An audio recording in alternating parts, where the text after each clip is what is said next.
ચાલો હરિયો વિદ્યાર્થી મિત્રો, આજે આપણે આ વિડિયો લેક્ચરની અંદર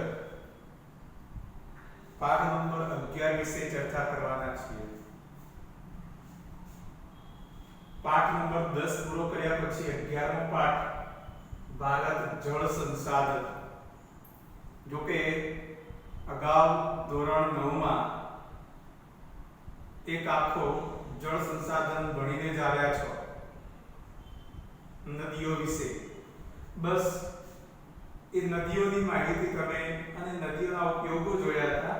અહીંયા આપણે થોડી વિશેષ બાબતોની ચર્ચા કરવાના છીએ.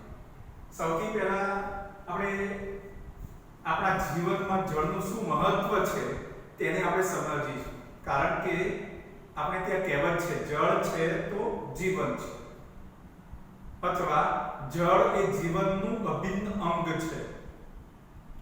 આવા સુવાક્યો ક્યાંક તમે વાંચ્યા હશે. એને સાર્થક કેવી રીતે કરી શકાય, તો એના માટે આપણે એક પ્રશ્ન સમજીશું. જળ એ જ જીવનનું અભિન્ન અંગ છે સમજાવો. પ્રસ્તાવનામાં આ એક વિધાન પૂછી શકે તો આપણે સૌથી પહેલી વાત કરીએ, જળ વિના પૃથ્વી પર કોઈ પણ પ્રકારના જીવનની કલ્પના થઈ શકે તેમ નથી. કોને? જીવનની. એટલે કે કોઈ પણ પ્રકારના સજીવની, કોઈ પણ પ્રકારનું આપણું જીવન જળ વિના કલ્પના પણ ન કરી શકીએ. અને એટલા માટે જ કહીએ છીએ કે જળની સાથે બીજો કોઈ વિકલ્પ નથી, કે પાણી સિવાય આપણે ચાલો પેટ્રોલ પીને ચલાવી લઈએ એવું તો બનવાનું નથી. એટલે જળનો કોઈ બીજો શું નથી? વિકલ્પ નથી. વનસ્પતિના વિકાસ માટે, સજીવ સૃષ્ટિના વિકાસ માટે જળ એ જ મુખ્ય છે, એનો બીજો કોઈ વિકલ્પ નથી. બીજી વાત, સમગ્ર સજીવ સૃષ્ટિ પણ જીવન ટકાવી રાખવા જળનો જ ઉપયોગ કરે છે.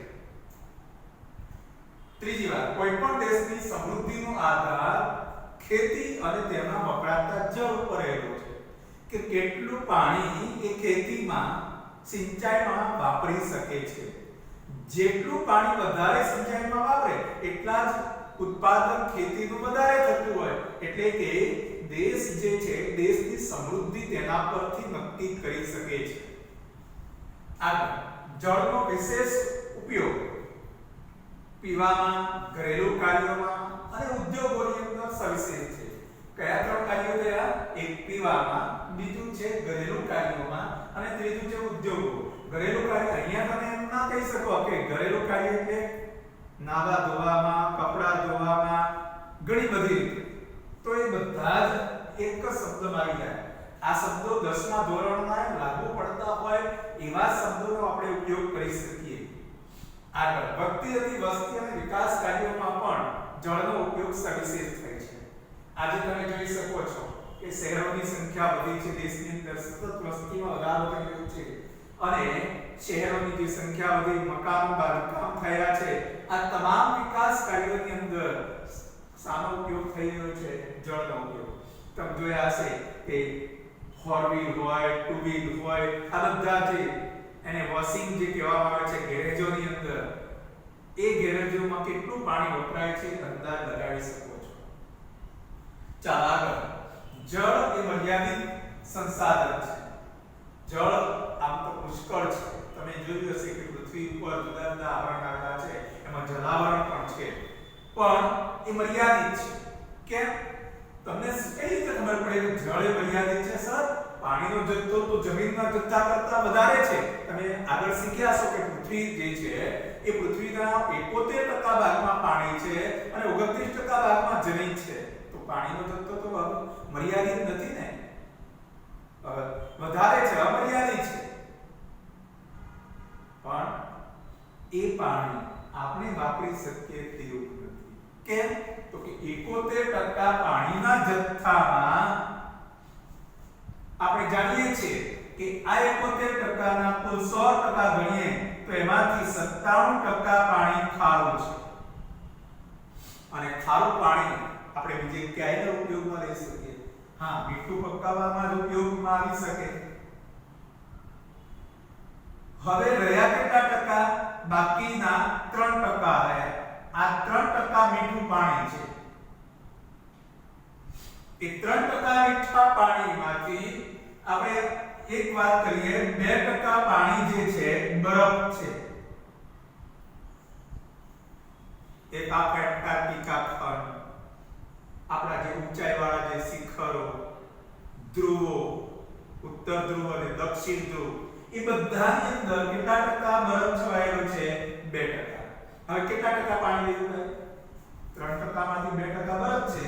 હવે કેટલું રહ્યું? 1% પાણી છે. આ 1% પાણી સપાટી પર ફર્યા કરે છે જળ ચક્રમાં.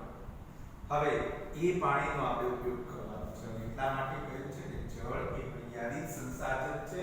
તેના સ્થાને અન્ય કોઈ સંસાધનનો ઉપયોગમાં લઈ શકાય તેમ નથી.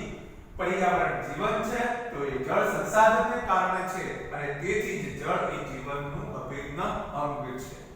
તો વિદ્યાર્થી મિત્રો, આ વિધાન જો પૂછે તો તમારે પ્રસ્તાવના જે છે પ્રસ્તાવનાની અંદર આ મુદ્દાઓ તમારે લખવાના છે. જળ એ જ જીવન છે. વિધાન સમજાવો. હવે બીજો ટોપિક જોઈશું. ભારતના જળ સ્ત્રોતો વિશે માહિતી. આપણે જાણીએ છીએ કે જળ સ્ત્રોતો, જળ એટલે પાણી, અને પાણી સ્ત્રોત એટલે શું? કે જ્યાંથી પાણી પ્રાપ્ત થતું હોય તેવા સ્થળો, એને આપણે જળ સ્ત્રોતો કહીએ છીએ. આપણે જાણીએ છીએ કે ભારતની અંદર જળ સ્ત્રોતોને મુખ્ય 3 પ્રકારમાં વિભાજિત કર્યા છે. કેટલા પ્રકારમાં વિભાજિત કર્યા છે? 3. એક છે વૃષ્ટિય જળ, બીજું છે પૃષ્ઠીય જળ અને ત્રીજું છે ભૂમિગત જળ. વૃષ્ટિય જળ એટલે શું? વૃષ્ટિ એટલે વરસાદ. વરસાદ દ્વારા પ્રાપ્ત થતું પાણી સપાટી, પૃષ્ઠનો મતલબ છે સપાટી, પૃથ્વી સપાટી પર મળતું પાણી. અને ત્રીજું છે ભૂમિગત જળ, કે જે પાણી જમીનની અંદર શોષાઈ ગયું છે તે પાણી. આ 3 પ્રકારના સ્ત્રોતો આપણે ત્યાં જોવા મળે છે. એમાં પહેલી વાત કરીએ વૃષ્ટિય જળ. વૃષ્ટિ એ શું છે? તો કે પૃથ્વી પરના જળ સંસાધનનો મુખ્ય સ્ત્રોત છે. અહીંયા આપણે જે જોઈએ છે કે પાણીનો સ્ત્રોત કે પાણીનો જથ્થો વિશાળ છે, પણ એ પાણીના જથ્થાનો અમુક ટકા ભાગ જ બાષ્પીભવન બની અને વરસાદ ઘનીભવન થઈને વરસાદ રૂપે આવે છે. વરસાદમાં 2 પ્રક્રિયા છે. તમને વિજ્ઞાનમાં પણ શીખ્યા હશો અને આગળ પર્યાવરણ ઇતિહાસમાં પણ શીખ્યા હશો ભૂગોળમાં, કે વરસાદ એ શું છે? એક પ્રકારનું જળ ચક્ર છે. એમાં 2 પ્રક્રિયા, એક બાષ્પીભવનની પ્રક્રિયા અને ઘનીભવન. સૂર્યના તાપથી ગરમ થયેલું પાણી બાષ્પથી ઊંચે ચડે છે અને ઊંચાઈ પર હવા પાકી હોવાથી તે એનું પાણીમાં કે બરફ ટીપા સ્વરૂપે રૂપાંતર થાય છે અને ઘનીભવન કહેવાય છે.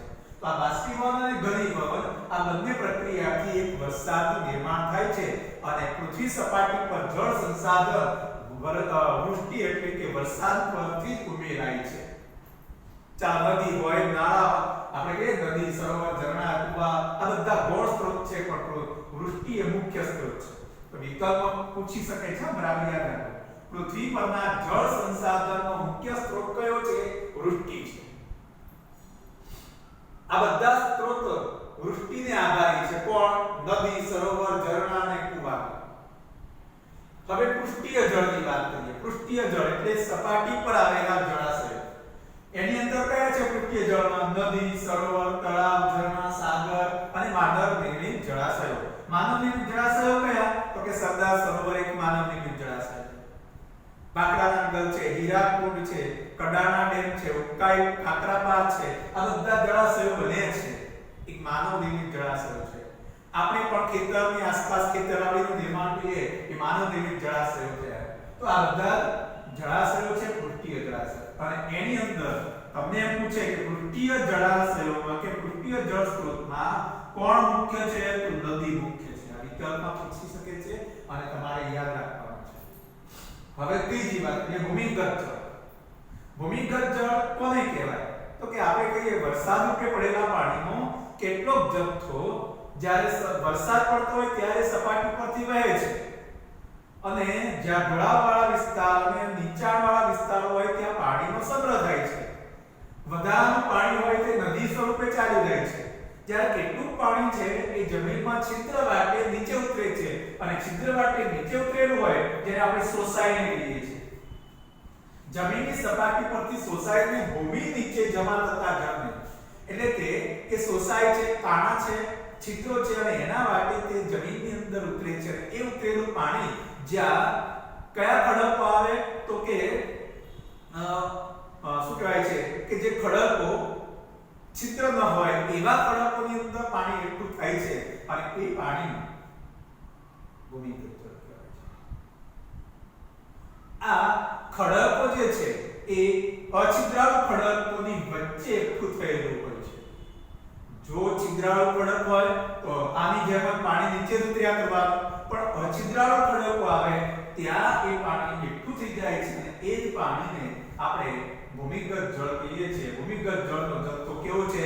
અમર્યાદિત છે, કારણ કે જ્યારે આ પૃથ્વી સપાટીના જે 5 તત્વોનું નિર્માણ થયું એ 5 તત્વોમાં જળ એ તત્વ છે, જળ તત્વ છે, અને એ જળ તત્વ પૃથ્વીની સાથે જ એનું નિર્માણ થયેલું છે. એટલે વરસાદ તો સતત પડ્યો જ હશે. સતત વરસાદને કારણે જમીનની અંદર એ પાણીના સ્ત્રોતો સંગ્રહાયેલા છે અને એટલા માટે તમે જોયું હશે કે જેમ જેમ જમીનમાં જઈએ છીએ એમ એમ આપણને ગરમી લાગે છે. ગરમી કેમ લાગે છે? કારણ કે એની અંદર પાણીની જે વરાળ છે એ વરાળ અને ગરમી એ બાષ્પ આપે છે અને એટલા માટે ઘણી વખત કૂવો ખોદીએ છીએ તો પાણી આવે છે. ક્યાંથી આવે છે? આવી જ રીતે વરસાદ રૂપે પાણી સંગ્રહાયેલું છે તે, એટલે એનો જથ્થો અમર્યાદિત છે.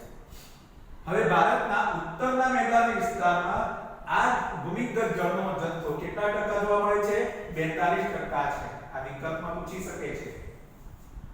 તે જથ્થો જોવા મળે છે, જ્યારે દક્ષિણ ભારતમાં આ જથ્થાનું પ્રમાણ ઓછું છે. કેમ? કારણ કે ત્યાં ઉચ્ચ પ્રદેશ અને કેવું છે?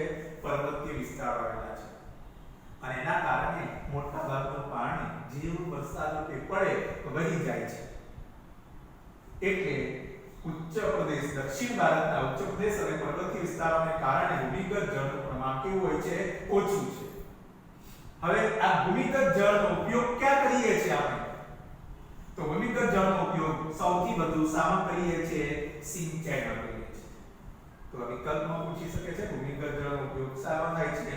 સિંચાઈમાં થાય છે. તો આ બે પ્રશ્નો આપણે ચર્ચા કરી. જળ એ જીવન અને ભારતના જળ સ્ત્રોતો વિશે માહિતી આપો. આગળ આગલા વિડિયો લેક્ચરમાં ચર્ચા કરીશું.